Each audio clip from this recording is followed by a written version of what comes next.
గారిని ఏమని పిలిచిందమ్మా? ఏమని పిలిచింది? ఇప్పుడు మీరు ఏమని పిలుస్తారు మీ ఆయన్ని? చెప్పండి. యజమానుడు అంటే ఏంటి? బాస్. ఇంగ్లీష్లో చెప్పాలంటే బాస్ లేక మాస్టర్.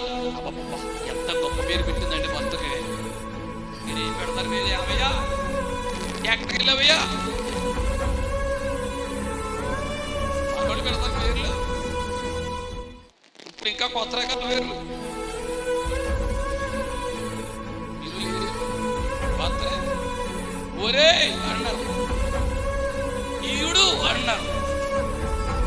అదే మరి అది చెప్పేదానికి ఒకటే. ఏమన్నారు? యారా.